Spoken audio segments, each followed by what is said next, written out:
자, 일과 일의 파트 많이 공부해 보셨습니까? 네. 여러분들 뭐 여러 가지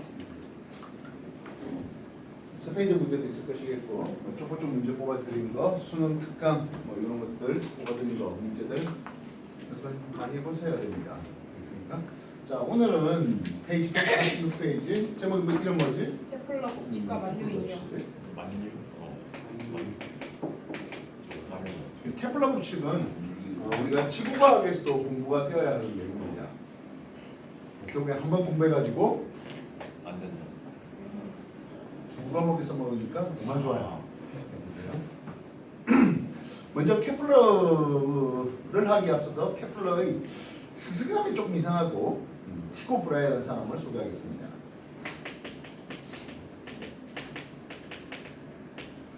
북유럽의 귀족인데요. 눈깔이 굉장히 좋았답니다. 그래서 자기가 만든 망원경을 가지고 뭐 천문관측 기구를 통해서 행성들의 운동을 아주 세밀하게 기록을 해놨습니다. 문제는 머리가 안 좋았어요. 눈은 좋은데 수학적인 머리는 없습니다. 그래서 행성 데이터의 관측을 통해서 그거를 케플러한테 주고 케플러가 행성 운동에 대해서 수학적인 모델을 제시하게 되는데요. 이 케플러는 티코 브라이 데이터를 통해서 어떤 행성 운동에 대해서 소개한 내용입니다. 첫 번째, 그 전까지는 하늘이 돌아온 천동설, 즉 지구 중심설이었습니다. 지구 중심으로 달이 돌고 태양이 돌고 별이 돌고 행성이 돈다라고 소개를 했습니다. 그때 원동을 소개했습니다. 이후에 코페르니쿠스가 태양을 중심으로 행성이 지구가 돌고 행성이 도는 그런 모델을 제시했는데 그 역시 원동을 제시했습니다. 우리가 일생할 때는 원동이 제일 괜찮은 운동이라고 생각했는데 케플러가 티코 브라이의 데이터를 통해서 보니 원동하지는 않더라고요. 행성이 타원궤도 돌더라고요. 타원이 무엇입니까 하면 두 초점에서 같은 거리에 있는 점들을 조합하면 그게 타원됩니다. 그래서 타원의 한 초점에 태양이 있고 행성들이 이렇게 타원궤도 돌려야 하는 거였습니다. 그래서 이쪽의 길이 A, B의 합은 이런 길이 C, D의 합과 서로 같은 이렇게 타원궤도로 돌리라는 거예요. 그렇다면 태양을 한 초점으로 돌다 보니까 상대적으로 가까운 놈을 우리는 근일점이라는 이름을 쓰고요. 상대적으로 먼 놈을 원일점이라는 이름을 씁니다. 이해됐습니까? 가까울 근, 멀 원자입니다. 주의하셔야 될 게 있는데요. 근일점에서 원일점 사이 거리, 요거를 장지름이라는 이름을 씁니다. 장반지름은 그것의 절반을 놓고 장반지름이라는 이름을 씁니다.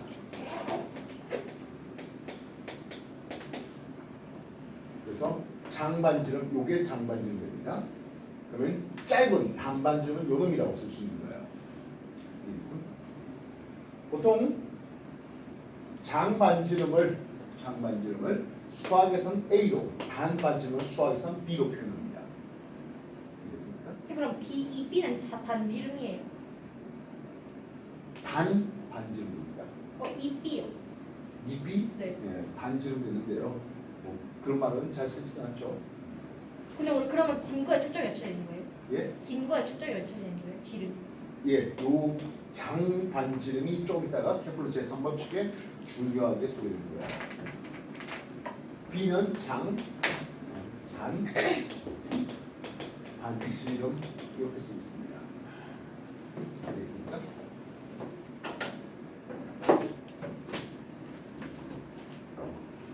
두 번째, 그렇다면 우리가 원동할 때는 등속 원동이잖아요. 등속 원동. 원동하는데 속력은 서로 같습니다. 근데 타원궤도로 돌다 보니까 속력이 서로 달라요. 근데 말입니다. 근일점에서 빨리 돌고 원점에서 느리게 도는데 이렇게 면적 속도 일정 법칙이라서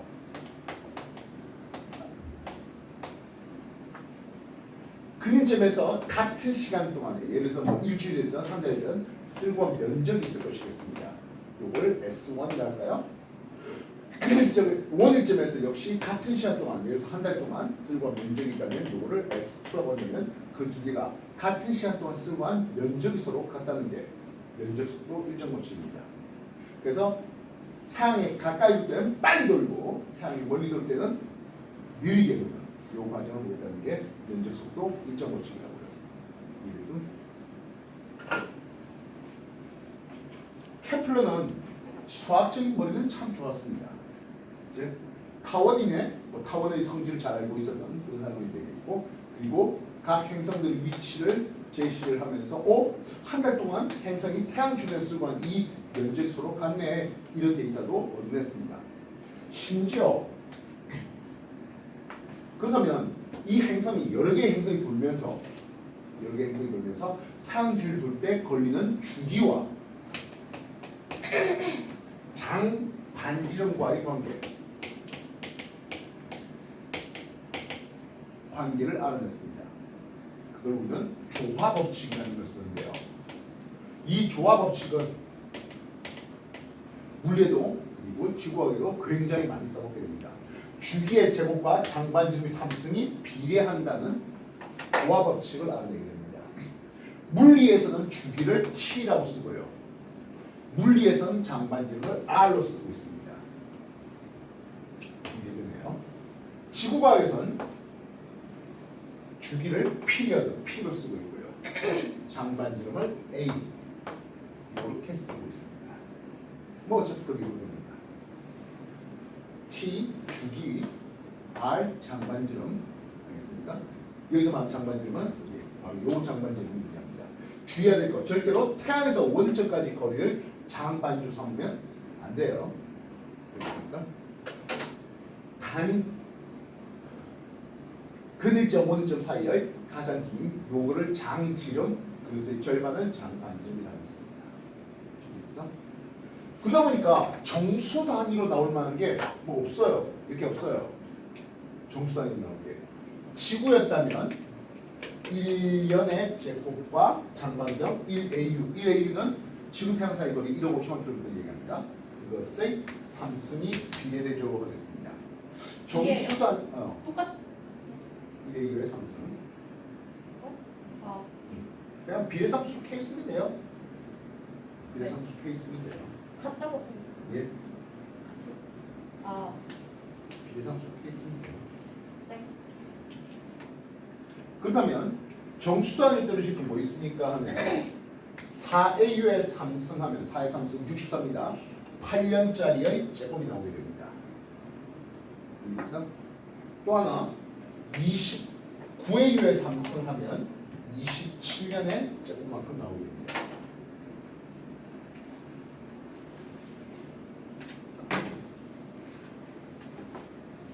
어떻게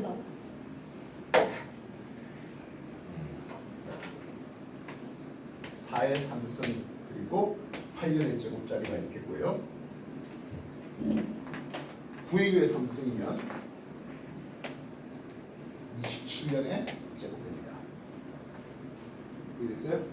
그래서 태양에 대해서 지구가 한 바퀴 이렇게 쓸고 왔대요. 한 바퀴 쓸고 왔대요. 미지 행성 X가 있었는데요. X는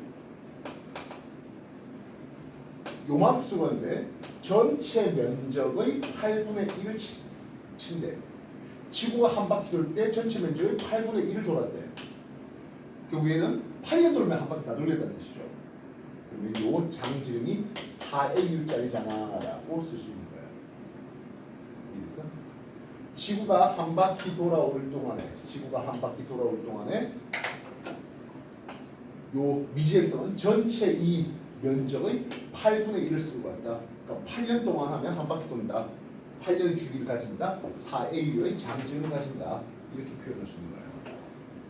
이해했어? 자, 문제는 케플러는 그래. 주기하고 장반경 관계를 조합하는 관계에서 주기가 장반경 R 루트 R에 비례되는 것을 보았는데요. 문제는 왜 그런지 몰랐어요. 과학적인 이유는 몰랐어요.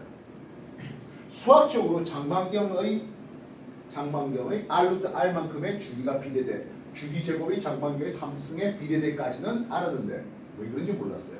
그 왜 그런지는 약 100여 년 후에 뉴턴이 만유인을 통해서 증명하게 됩니다. F 90력은 F 만유 인력으로 표현되는 거죠. 즉 엄밀히 말하면 뉴턴이 만유의 법칙을 발견하는데 이 케플러 제3법칙, 주어 법칙이 꽤 큰 영향을 미쳐준 거죠. 90력은 어떻게 씁니까 하네요. 질량체 M이 속력 V를 가지고 반지름 R을 통해서 이렇게 뱅이 돈다 했을 때 90력은 M, R분의 V제곱 이렇게 쓰고 있습니다. 그 90력이 만유인력, 여러분 잘 알다시피 G에 R제곱에 라지 스몰 M 이렇게 되는 거죠. 그래서 이 스몰 M이 필요 없죠. 즉 라지 질량체, 스몰 M 질량체가 원동하고 있을 때 스몰 M의 질량은 상관없습니다. 되겠습니까? R도 하나 끌어낼게요. 되겠습니까? 그렇다면 V의 제곱이 G R분의 라지 이렇게 되는데요. 속력이라는 걸 다시 한번 생각해볼까? 속력은 시간분의 거리가 되겠죠.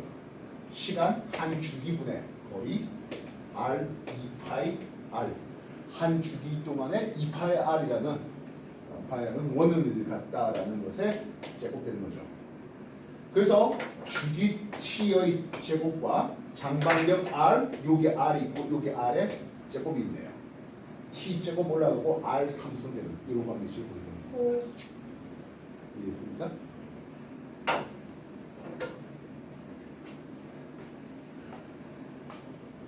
페이지 146 케플러 법칙 소개되고 있고요. 페이지 147페이지에 만유인력 질량체끼리 서로 끌어당겨요 하는 만유인력 M1, M2가 거리 R부터 줬을 때 F 만유인력을 풀면 만유상수 G에 대해서 거리 R제곱에 M1, M2 그래서 지구와 같은 큰 질량체가 라지의 질량의 반지름 R 가지고 지표 근처에 스몰 m이 있었을 때 지구 반지름 R 대비 떨어진 거리가 뭐 그렇게 뭐 무시할 만하게 수 킬로미터 안쪽에 있을 때 F 만유인력을 풀면 G에 R 제곱의 라젠 스몰 m 이렇게 쓰는 거죠. 그리고 이걸 우리는 지구 반지름도 상수고 지구 질량도 상수고 만유 상수도 되니까 이걸 그대로 스몰 m G 하면서 이게 지구 중력 가속도로 표현됩니다. 요만큼이 지구 중력 가속도의 일상. 그래서 지표 부분에서는 중력 가속도가 마다 일정하다 된 거라고요. 일정한 중력 가속도가 되겠습니다. 중력 가속도가 일정한 거지 중력 일정한 거 아니에요. 질량이 서로 다르면 중력 크기는 달라요. 그러나 뭐는 같다? 중력 가속도는 같다는 거야. 이해했습니까? 네. 정리해 보십시오. 페이지 147페이지까지였네요.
만유상수 G는 6 곱하기 10의 마이너스 11승으로서 여러분들 숫자 147페이지 보면 아마 만유상수 G에 대한 숫자가 나오겠습니다.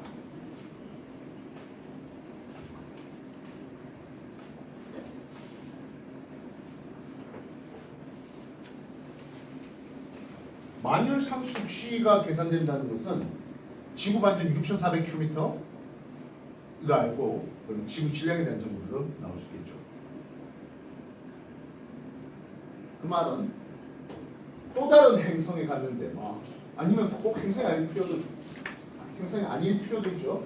그래서 뭐 달에 갔는데 달의 반지름에 대한 정보와 만유상수를 알면 달의 질량에 대한 정보도 알 수 있겠죠. 뭘 통해서 달의 중위가속도가 지구 중위가속도의 6분의 1밖에 안 된다는 그런 데이터를 통해서 말입니다.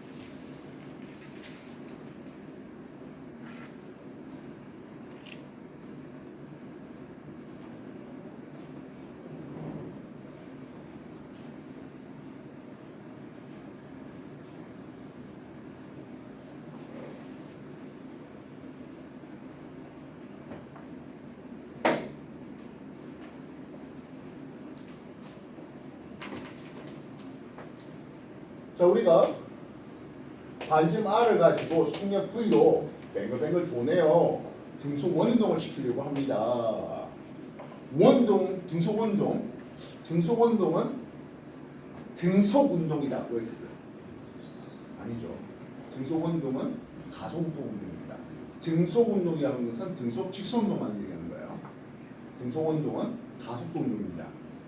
그래서 이런 등속 원동을 시키게 만드는 중심을 향하는 힘을 우리는 구심력이라는 이름이 있습니다.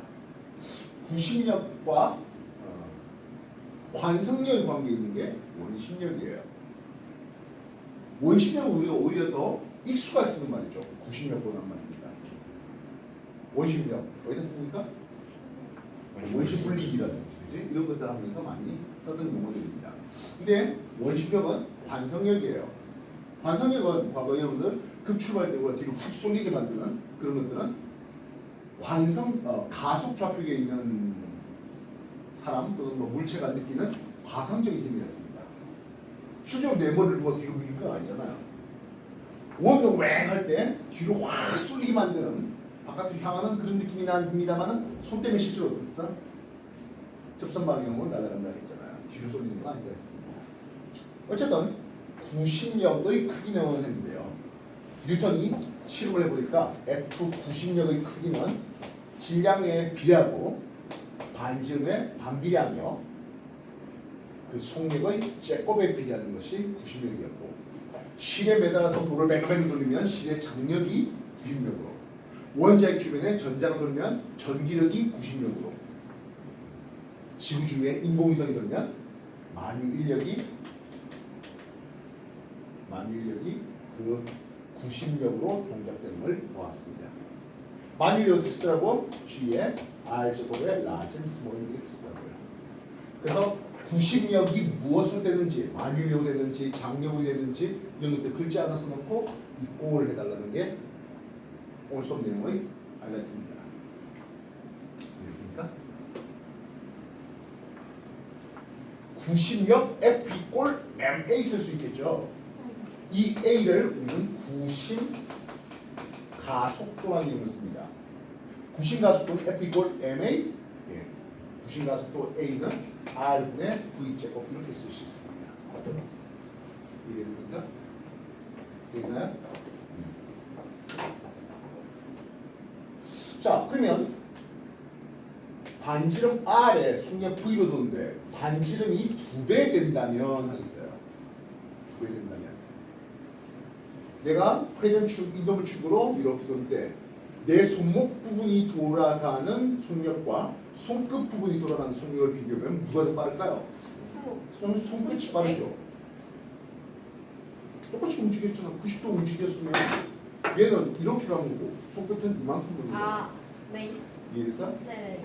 그래서 거리가 R, 거리가 2R 되는 곳에 같은 각속도를 가지고 움직인다면, 같은 각속도를 가지고 움직인다면 거리가 먼 쪽은 속력이 더 빨리 가죠. 이해했어? 그래서 요 놈이 V의 속력이라면 이쪽으로 되면 2V 속력이 될 겁니다. 같은 각속도를 가지고 움직인다는 말입니다. 이해했어? 그래서 우리는 각속도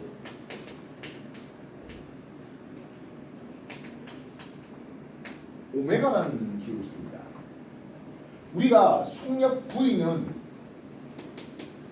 속도 V는 G분의 2파이 R 하는데 이거는 앞에 선속도라는 힘을 써요. 각속도 오메가는 한 주기동에 360도 돌거든요. 360도를 2파이로 기록합니다. 라디안이라는 단위를 쓰긴 하는데요. 아직 이런 것도 좀 어렵습니다.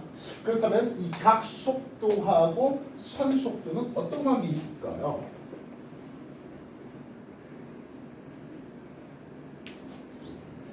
T분의 2파이, T분의 2파이 똑같잖아. 오메가 곱하기 반지름 R 하면 선속도가 V가 나옵니다. 이해됐어? 그래서 구심 가속도 A는 했는데 R분의 V제곱 V 대신에 오메가 R 쓰면 오메가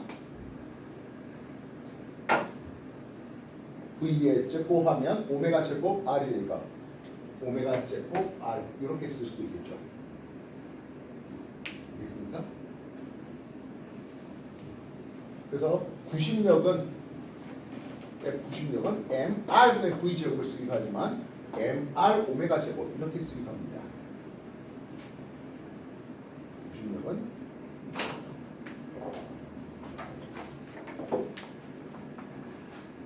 A가 아니고 구심 가속도 A가 R 오메가 제곱이 되겠고요. 구심력의 크기는 M R 오메가 제곱 이렇게 쓰기도 하겠습니다.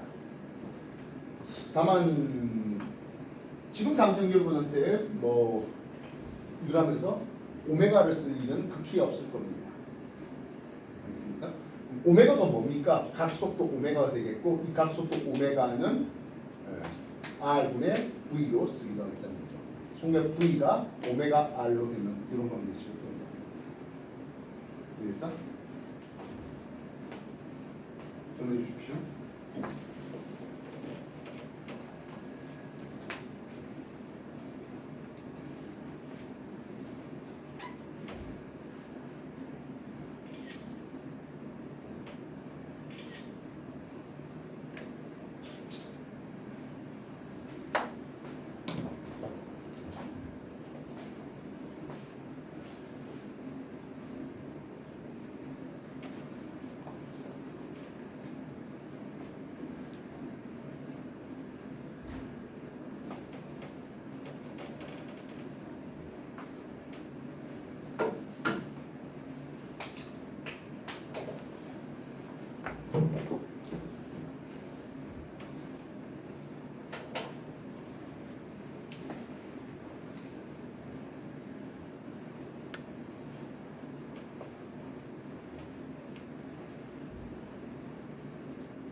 높이 라지 H를 줄게요.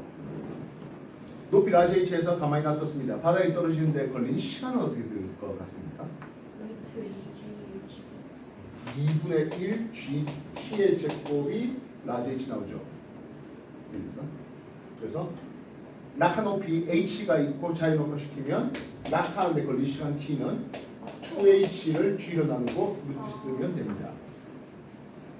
그 말은 지표 근처에서 중위가속도가 일정한 값을 가지겠고 T도 똑같겠고 결국엔 낙하 높이만 주어진다면 낙하하는데 걸린 시간이 주어질 수 있겠네요. 그래서 라지 H 5m 줍니다. 5m 주면 2 곱하기 5에 중위가속도 12% 제곱 때리고 루트 때리니까 1초면 낙하한다는 뜻입니다. 이해됐습니까?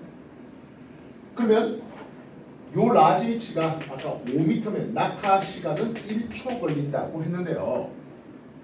수평방향 내가 한번 물체를 던져보려고 합니다. 중력은 수평 방향으로 던진 물체에 대해서 중력은 아무런 영향을 끼치지 않습니다. 무슨 뜻인지 알겠습니까? 우리가 과거 힘의 방향과 운동 방향이 직각되면 빠르게 바꾸지 못하고 방향만 바꿀 수 있습니다. 바로 이게 원동 얘기하는 겁니다. 구심력이 작용하면 말입니다. 구심력은 운동 방향에 대해서 완벽하게 직각 방향입니다. 이해했어? 그래서 그 속력은 바꾸지 못하고 뭐만 바꾼다고요? 방향만 바꾼다고요. 그래서 수평 방향으로 물체를 던지면 중력은 수평 방향 속도 성분을 빠르게 또 느리게 하지 못합니다. 그래서 수평 방향은 등속으로 들어오게 됩니다. 알겠습니까? 그래서 이런 행동을 하게 되는 거라고요. 수직으로는 등가속도, 수평 방향은 등속입니다. 만약에 5m 높이에서 수평 방향으로 10m/s의 속력을 던진다면 10m 가는 수평 도달거리 R을 보게 되는 거죠. 수평 도달거리 R은 V, 수평의 속도 성분 곱하기 T인데 T는 요거 그대로 쓰면 됩니다. 45m였다면 3초가 걸린다 했습니다. 그래서 내가 10m/s로 던지면 30m 가서 처박힌다는 뜻입니다. 말씀 이해됐습니까? 되겠나? 자, 그러면 수평 속도 성분이 1m/s로 던지던 5m/s로 던지던 10m/s로 던지던 높이만 같다면 바다에 떨어질 때 걸리는 시간이 마다 똑같습니다. 이해됐습니까? 되겠나? 그래서 수평 도달거리 R은 수평 속도 성분 곱하기 T. 물론 여기서는 공기 저항력이 없다는 매우 엄청난 가정하인데요. 그렇다면 속력을 좀 높여봤는데 얼마나 높였습니까 하네요. 8km/s. 8km/s. 태풍보다 빠르네요. 엄청 빠르네. 음속이 340m/s거든요. 와. 대략 1km/s 되면 마 3 정도 됩니다. 마 3. 전투기 마 3 날아가는 전투기 얘기하는 거잖아요. 8km/s 정도 던집니다. 물론 공기의 저항력이 없다는 엄청난 가정에서 다시 말하면 3, 24, 마 24 정도의 속력입니다. 와. 사건에서 되겠습니까? 되겠나요? 자, 그렇게 던지면 어떻게 되겠습니까? 하네요. 1초 지나면 8km 갈 거 아닙니까? 속도 엄청 빨라요. 예, 1초 지나면 8km 가서 바닥에 처박히겠네라고 생각될 수 있는데요. 아이고. 지구가요, 평평하지가 않아요. 지구가 둥글어요. 지구의 공률이 어느 정도 됩니까 하면 지구 공률은 8km 갈 때 약 5m 내려가는 공률입니다. 그 말은 8km/s로 던지면 바닥에 1초 후에 바닥에 처박히는 게 아니라 바닥 역시 땅이 이렇게 꺼져 있습니다. 그래서 높이 여전히 5m 높이에 있습니다. 그래서 한 바퀴 돌게 됩니다. 오. 누가 먼저 생각했다 이거를 맨 처음에? 태리? 예? 아니 그 가상술. 이게 뉴턴이 생각했던 거예요. 뉴턴이. 이거 직접 풀 수 있어요? 예, 실제로 구현되고 있죠. 인공위성. 예, 인공위성이에요. 지표 근처에서는 공기장이 너무 크니까 조금 더 높은데 80km 이상, 100km 이상 그런 데서 돌고 있습니다. 지구 반경 6,400km 대비 80km 그러니까 뭐 그렇게 큰 차이 나지는 않습니다. 심지어 사람이 타고 있는 우주정거장 ISS 우주정거장 지표 근처 한 200km에서 300km 사이를 이렇게 맴돌고 있습니다. 이해했어? 그래서 8km/s인데요. 지구 둘레 길이가 얼마지? 4만. 예, 4만 km입니다. 따라서 8km/s로 던지니까 약 5,000초. 5,000초면 3,600초가 1시간 되니까 약 1시간 반 정도 지구 주위를 한 바퀴 도는데 1시간 반 정도 걸리는 게 우주정거장에서의 하루가 되겠죠. 그래서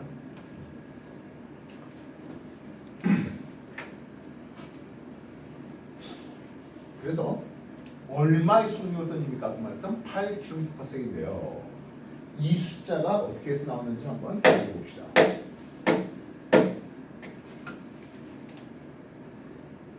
역시 2분의 m r분의 v제곱 구식력은 하겠습니다. 지구를 한 바퀴 휙 돌게 만드는 이런 구식력은 F 만유력 G분의 R 라젠 스몰 m 이렇게 쓰고 있습니다. 요거 저거. 지워면 되는 거죠. 됐어요? R 제곱이에요. R 하나하나 지워도 되겠네요. 그럼 V의 제곱이 R분의 GM 되는데 V는 그래서 루트 이렇게 쓸 수 있습니다. 이해됐습니까? 근데요, 이거 아까 잘 봐봐. 지구 중위가속도 G는 했습니다. 만유일상수 G에 R 제곱에 라젠 이렇게 썼잖아. 이해됐습니까? 이것과 요 사이를 비교해 보면 지구 반지름 R 제곱에 대해서 G 라젠 R 이렇게 써도 되는 거죠? 이해됐습니까? 되나요? 이걸 우리는 뭘로 표현할 수 있습니까? 하는 거예요.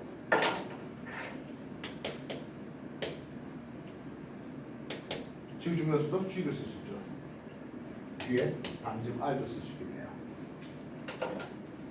그래서 요 속력 V를 제1 우주 속력이라는 이름을 쓰는데요. 지구 지표 근처에서 원동시킬 수 있는 최소한 속력이 됩니다. 이것도 지랄입니다.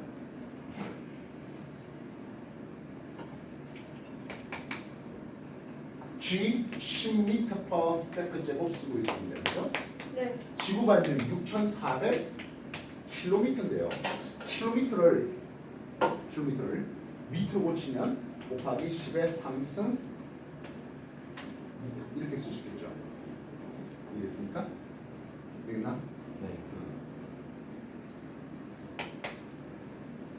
그래서 10하고 00 10의 3승 되겠습니까?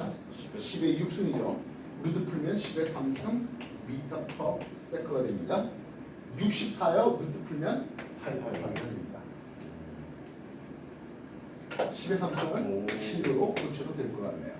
그래서 8km/s 속력으로 던지면 지표 근처에서 던지면 한 바퀴 원동하겠고 지구 주위 도는데 약 5,000초 정도 1시간 반 정도 후에 오게 됩니다. 공기 저항력이 없다는 가정하에서 그리고 뭐 6,400km에서 뭐 얼마 떨어지지 않은 지표 근처에서 한 300km, 지구 반지름 6,400에서 한 6,700 되는 거기서 이제 인공위성 우주정거장이 도는 속력이 대략 한 이 정도쯤 됩니다. 이래서 정리해 주십시오.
그래서 뉴턴의 사고 실험인데요.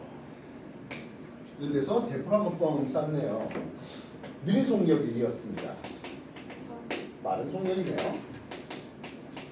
그러다가 제1 우주 속력으로 쏘리면 어떻게 된다고? 이렇게 간다고요. 유황이 그 지랄만큼 말입니다. 그러면 이거보다 빨리 던지면 어떻게 될까요? 네요. 이것보다 빨라지면 타원으로 돕니다. 더 빨리 던지면 더 타원 돌다가 아주 빨리 던지면 오이씨 지구를 완전히 탈출하게 될 것이겠습니다. 안 돌아온다는 뜻입니다. 제일 우주 속력 루트 GR보다 약 8km/s보다 속력이 빨라지면 타원 궤도로 도는데 그보다 더 빨라지면 어떤 일이 벌어진다고요? 가서 안 올 거라고요. 그래서 그럼 가서 안 올 속력을 우리는 제2 우주 속력이라는 것을 쓴대요. 에너지 보존 법칙을 쓰겠습니다. 지표 근처에서 키네틱 에너지와 지표 근처에서 만유 인력에 대한 포텐셜 에너지 합은 무한히 먼 거리에 갔을 때 이 K 프라임과 이 P 프라임의 합과 같을 거다라는 생각이에요. 운동의지는 2분의 1 m 탈출 속력을 V 이스케이프 이렇게 씁니다. 속력 제곱 만유 인력에 대한 위치 에너지는 어떻게 씁니까? 하는데 여러분은 그 포텐셜 에너지 하면서 2분의 1 kx 제곱과 그리고 mgh를 소개시켰습니다. 그때 mgh는 지표 근처에서 중력에 대한 포텐셜 에너지인데요. 만유 인력에 대한 포텐셜 에너지는 마이너스 g의 r분의 라지 m 스몰을 이렇게 쓰고 있습니다. 여기서 r은 지구 중심에서 떨어진 거리 r입니다. 그럼 지표 근처니까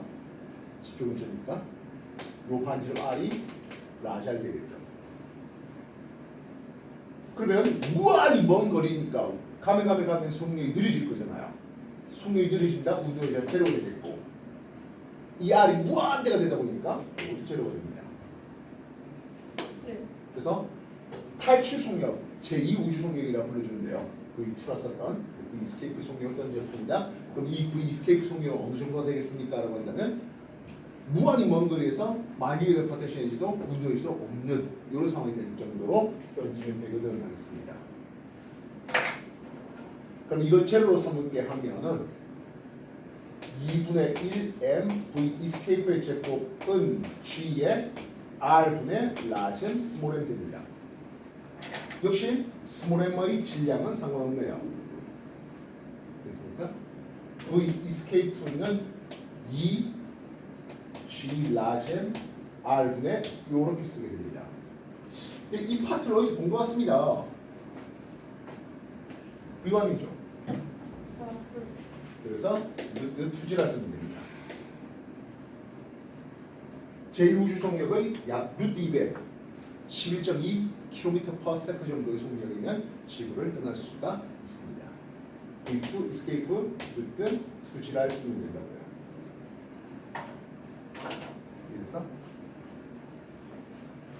그래서 지구를 떠나면서 먼 우주로 나갔다. 보이죠? 뭐 챌린저 뭐 다 이런 속력을 가지고 튀어나가게 됩니다.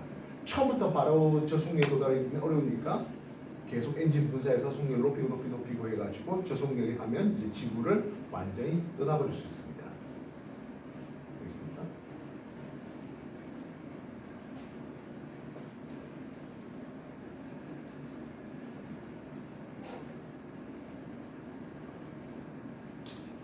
여기에 태양의 질량 넣고 지구 태양 사이 거리를 넣으면 태양을 탈출할 때 필요한 속력 이런 것들 계산될 수 있죠. 우리은하의 질량을 넣고 우리은하 중심에서 떨어진 거리 계산하면 우리은하를 떠날 때 필요한 속력도 계산될 수 있습니다.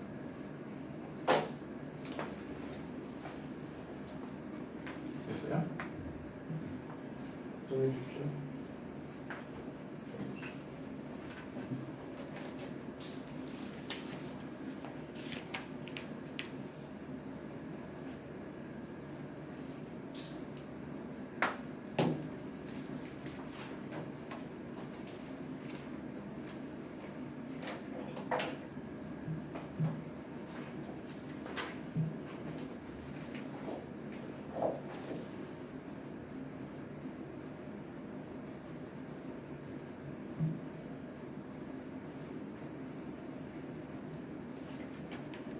자, 오늘 여러분한테 뭐 케플러 법칙을 소개했는데요. 말했지만 케플러 법칙은 지구과학에도 또 써먹어야 되는 물리뿐만 아니라 지구과학에도 써먹어야 되니까 한번 공부해두면 여러 군데에서 뭐 모의고사 문제 푼다든지 할 때 유용하게 쓰겠습니다.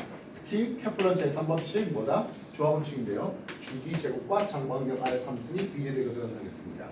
그래서 1년의 제곱과 1AU의 3승이 비례되게 4AU의 3승이 8년의 제곱에 대해서 9AU의 3승이 27년의 제곱에 대해서 정수단에 떨어질 게 뭐 그렇게 많지는 않아요.